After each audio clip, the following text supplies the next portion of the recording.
Alright, awesome. You guys have mastered the ability to have a genuine interest in people. I want to move on now to like actually applying it, putting it into practice, and really fostering those relationships and creating the connections that you want. So you can have huge levels of connection and intimacy with people in both your professional life and also your personal life, which is like super powerful. So let's go over to the computer, let's make it happen. So we're gonna start off with Roosevelt, like ridiculously cool guy. He mastered everything that anyone could want, like how to influence people, and he's just crushing. And you can sort of tell like people are doing really well because his secretaries loved him, and his valet literally wrote a book about him, which is like absolutely insane.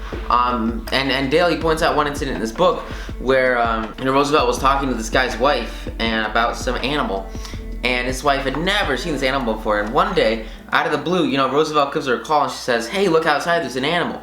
And he would just drop by their college all the time, their cottage, and they would just connect with each other, and he would just like say hey to his employee, but also his wife, just to start deepening this connection and getting closer and closer to those who are working with him, so that they felt more comfortable, they felt happier, they felt more fulfilled with him, which is like ridiculously cool and super fun. And so that was really the huge goal for him. Like, how could his employees keep from liking him if all he did was give a genuine interest into their lives and care about them? How could anybody keep from liking him? He called the White House one day while the president and Ms. Chapaway, and his honest liking for people was shown by the fact that he greeted every single old White House servant by name, even the maid. When he saw anybody in the White House, he would always give a genuine interest in what they were doing. He went over to this one cook, and she was making cornbread.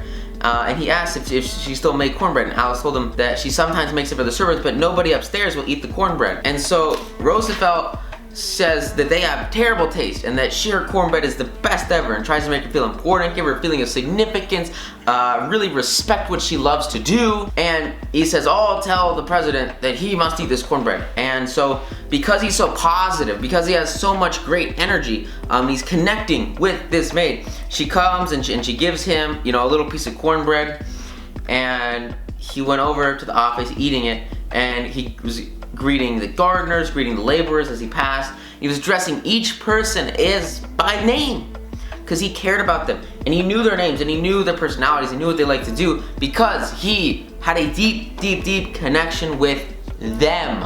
And because of that, everything changed in the way that they perceived him, and kind of more importantly, like the way that they looked at their relationship with not just their boss, but kind of more importantly, their team leader. And that changed everything for them, all because of his social skills. So cool.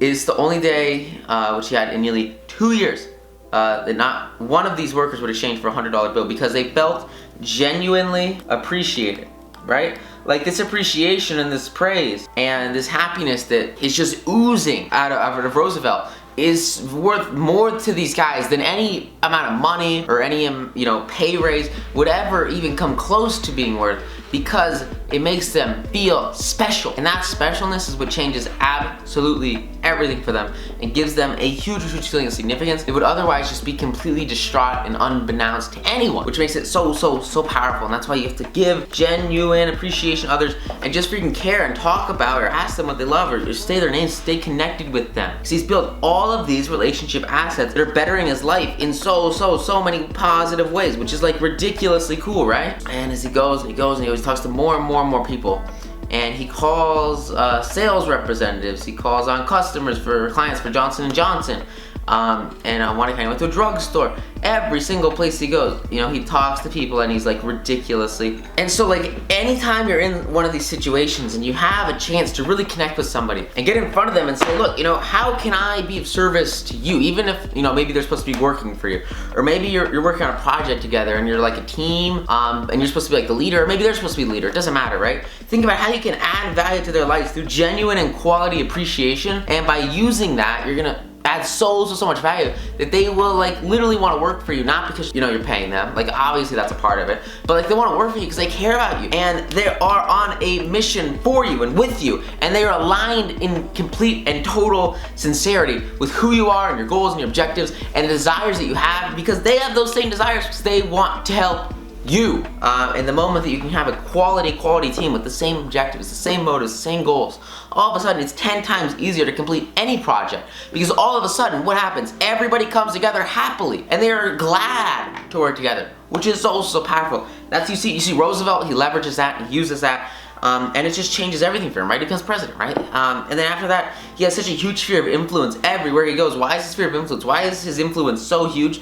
It's huge because he's huge. Because he stepped his game up and he said, look, I am gonna be extraordinary and I'm gonna give so much value to those around me. They'll have no choice but to say that it's just the best freaking thing ever. The moment that happens, I mean, you're just gonna go out there and crush it, kill it, and it's so powerful. So think about, like, if you're entering a new situation, you're entering a new work situation, you're entering a new social development, professional development, like whatever, right? Think about how would like Roosevelt approach this, and if he was gonna remember everybody's names, if he was gonna have deep connection with everybody, if he was gonna talk to somebody about what they were passionate about, if he was gonna remember that one little detail that might not seem important right now, but maybe in a month, maybe in 2 months, maybe in 3 months, it's actually somebody's like key personal status. That's like everything they align with, everything they identify with. If you can identify that one detail and then talk to them about it, they will love you so much, and they'll care about you and your success and your growth and your development and all of that stem your ability to go out there and kind of mimic what works and then absolutely crush it by forming those genuine connections with others, which is just so powerful.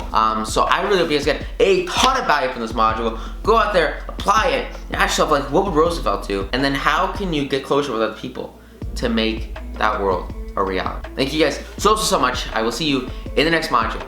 Bye.